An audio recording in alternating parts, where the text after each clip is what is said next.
Then he bade each man let go bridles, drive far the horses, and fare forward, fit thought to handwork, and heart to fighting. Whereat one of Offa's kin, knowing the earl would not suffer slack-heartedness, loosed from his wrist his loved hawk. Over the wood it stooped.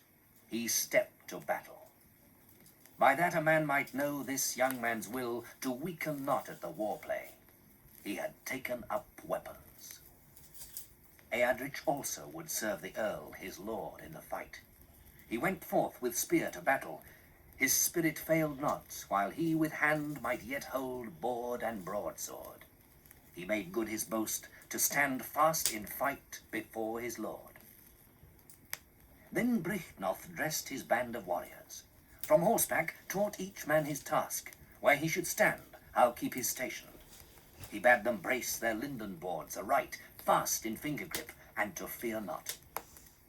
Then, when his folk was fairly ranked, Byrhtnoth alighted where he loved best to be and was held most at heart, among hearth companions.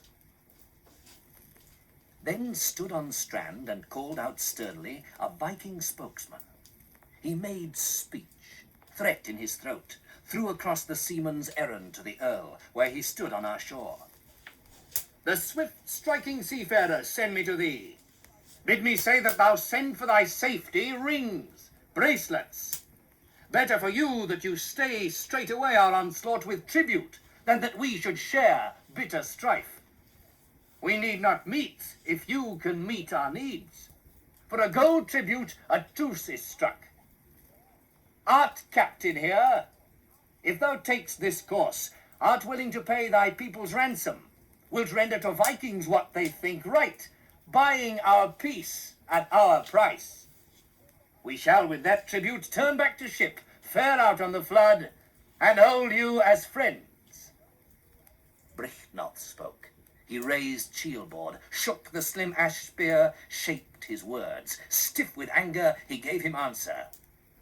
Hearest thou, seaman, what this folk saith?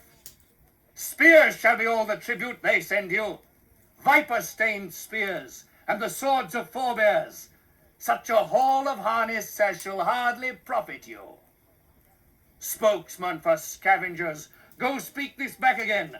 Bear your tribe a bitterer tale, that there stands here mid his men not the meanest of earls, pledged to fight in this land's defence, the land of Athelred, my liege lord, its soil, its folk. In this fight the heathen shall fall.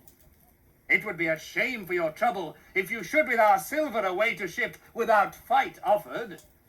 It is a fair step hither. You have come a long way into our land. But English silver is not so softly won. First, iron and edge shall make arbitrament, harsh war trial, ere we yield tribute. He bade his brave men bear their shields forward, until they all stood at the stream's edge, though they might not clash yet for the cleaving waters. After the ebb, the flood came flowing in, the sea's arms locked. Overlong it seemed before they might bear spear shafts in shock together. So they stood by Panther's stream in proud array, the ranks of the East Saxons and the host from the ash ships. Nor might any of them harm another, save who through arrow flight fell dead. The flood went out. Eager the fleetmen stood, the crowding raiders, ravening for battle. Then the hero's helm bade hold the causeway a war-hard warrior. Wulfstan was his name, come of brave kin. It was this Ceola's son who with his Frankish spear struck down the first man there, as he so boldly stepped onto the bridge's stonework. There stood with Wulfstan staunch warriors, Alfher and Maccus, men of spirit who would not take flight from the ford's neck, but fast defence make against the foeman, the while that they might wield their weapons. When the hated strangers saw and understood what bitter bridge warders were brought against them there, they began to plead with craft, craving leave to fare over the ford and lead across their footmen. Then the earl was overswayed by his heart's arrogance to allow overmuch land to that loath nation. The men stood silent as Byrhthelm's son called out over the cold water, "The ground is cleared for you. Come quickly to us. Gather to battle. God alone knows who shall carry the wielding of this waste ground." The war wolves waded across, mourned not for the water, the Viking warrior band. Came west over pant, bearing shield boards over sheer water, and up onto land lindenwood braced. Against their wrath there stood in readiness Byrhtnoth amid his band. He bade them work the war hedge with their targes, and the troop to stand fast against foe. Then neared the fight, the glory trial. The time grew on when there the fated men must fall. The war cry was raised up. Ravens wound higher, the eagle carrion eager. On earth, the cry. Out flashed file-hard point from fist. Sharp ground spears sprang forth. Bows were busy. Bucklers flinched. It was a bitter battle clash. On both halves brave men fell. Boys lay still. It was then that Wulfmare was wounded. War rest chose, Byrhtnoth's kinsman. He was beaten down, his sister's son under the swords flailing. But straight wreaking requital on the Vikings, Edward, as I heard, so struck one man, the sword arm stiff, not stinting the blow, that the fated warrior fell at his feet. Deed for which Byrhtnoth, when a breathing space came, spoke his thanks to his bower thane. So they stood fast, those stout-hearted warriors at the war play, watching fiercely who there with spear might first dispatch a doomed man's life. The dying fell to earth, others stood steadfast. Byrhtnoth stirred them, bade every man there turn mood to deeds, who would that day's doom wrest from out the Danish ranks. Byrhtnoth, war-hard, braced shieldboard, shook out his sword, strode firmly toward his enemy, earl to churl, in either's heart harm to the other. The seaman sped his southern spear, so that it wounded the warrior's lord, who with his shield checked, so that the shaft burst, shivered the spearhead. It sprang away. Stung then to anger, he stabbed with ash point the proud sea warrior that wrought him his wound. Old in war skills, let the weapon drive through the man's throat. His thrust steered so as to reach right to the reaver's life breath. And afresh he struck him, stabbed so swiftly that the ring braid burst apart. Breast pierced through the locked hauberk, in his heart stood the embittered ash point. The earl was the blither, his brave mood laughed, loud thanks he made for the day's work the Lord had dealt him. Flashed a dart from Danish hand, fist driven, and flew too truly, bit the earl, Athelred's thane. There stood at his side a stripling warrior, young Wulfmare, Wulfstan's son, fresh to the field. In a flash he plucked from its place the blood-black point, flung back the filed spear. Again it flew. Home sank the steel, stretched on the plain him who so late had pierced the prince so grievously. A mailed man then moved toward the earl, thinking to strip him of his steel harness, war dress, armbands, and ornate sword. Byrhtnoth broke out brand from sheath, broad, bright-bladed, and on the breastplate struck. But one of the spoilers cut short the blow, his swing unstringing the earl's sword-arm. He yielded to the ground the yellow-hilted sword, strengthless to hold the hard blade longer up or wield weapon. One word more. The hoar-headed warrior, heartening his men, he bade them go forward, the good companions. Fast on his feet he might not further stand. He looked to heaven. I give thee thanks, Lord God of hosts, for I have known in this world a wealth of gladness. But now, mild Maker, I have most need that thou grant my ghost grace for this journey, so that my soul may unscathed cross into thy keeping, King of angels, pass through in peace. My prayer is this, that the hates of hell may not harm her. Then they hewed him down, the heathen churls, and with him those warriors, Wulfmare and Alfnoth, who had stood at his side. Stretched on the field, the two followers fellowed in death. Then did the lack-willed leave the battlefield. Odder's kin came first away, Godrich turned, betrayed the lord who had made him a gift of many good horses. He leapt onto the harness that had been Byrhtnoth's, unrightfully rode in his place. And with him his brothers both ran, Godwinner and Godwy, who had no gust for fighting. They wheeled from the war to the wood's fastness, sought shelter, and saved their lives.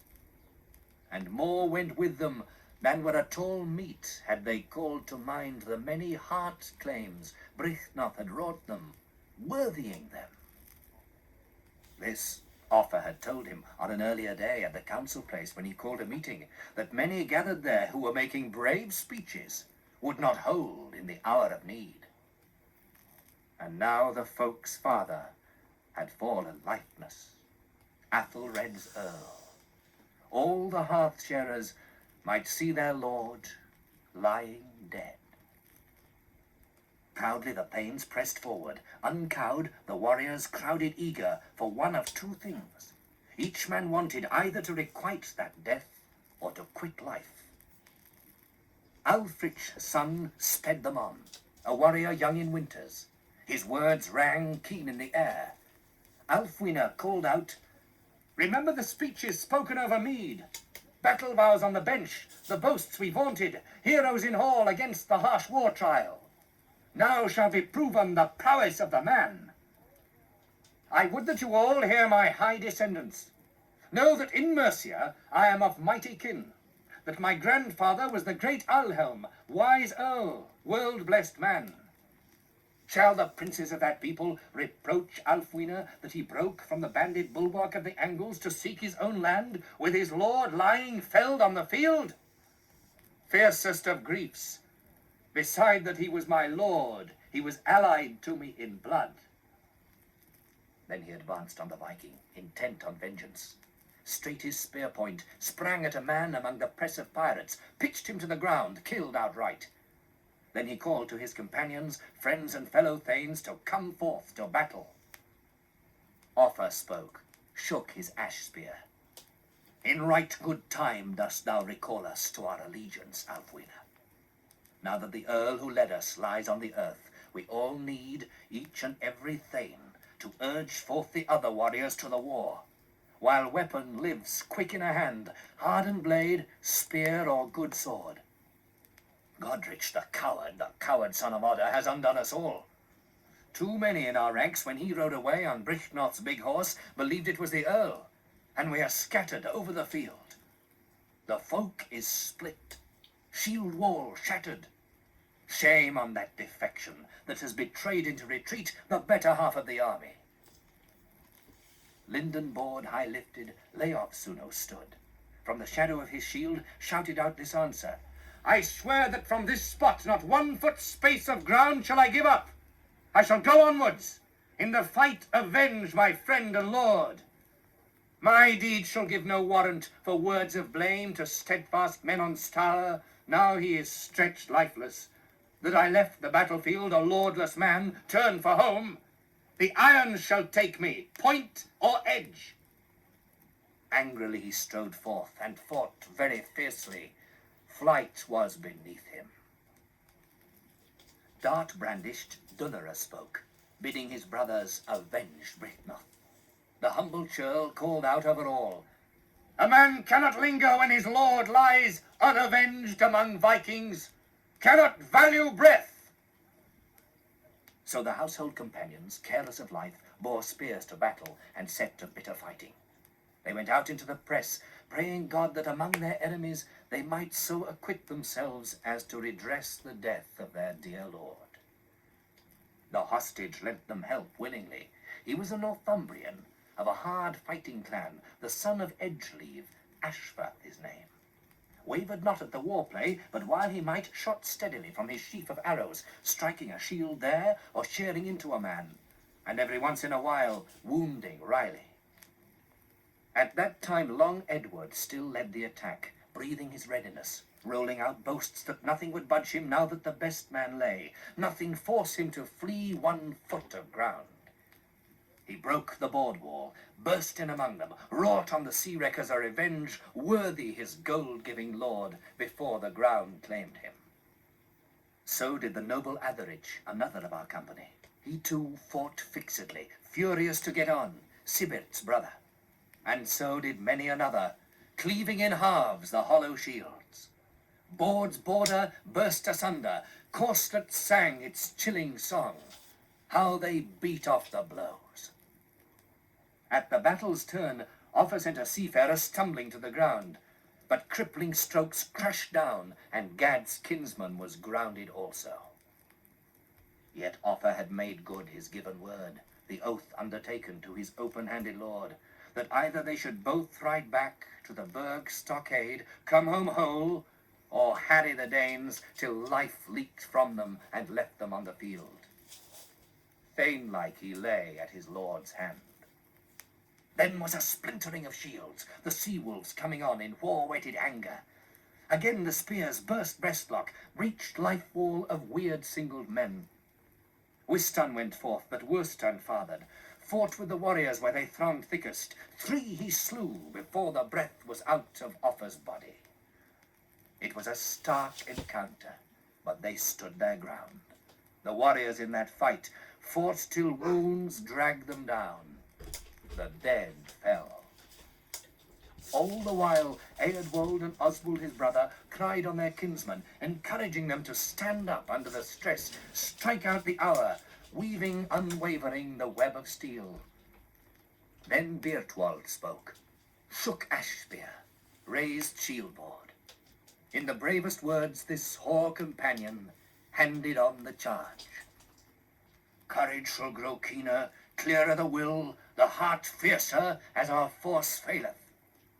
Here our lord lies levelled in the dust, the man all marred. He shall mourn to the end who thinks to wend off from this war play now. Though I am white with winters, I will not away, for I think to lodge me alongside my dear one. Lay me down by my lord's right hand. Godrich likewise gave them all heart, Athelgar's son, sending spears, death darts, driving on the Danish ranks. Likewise he forged foremost among them, scattering blows, bowing at last. That was not the Godrich who galloped away.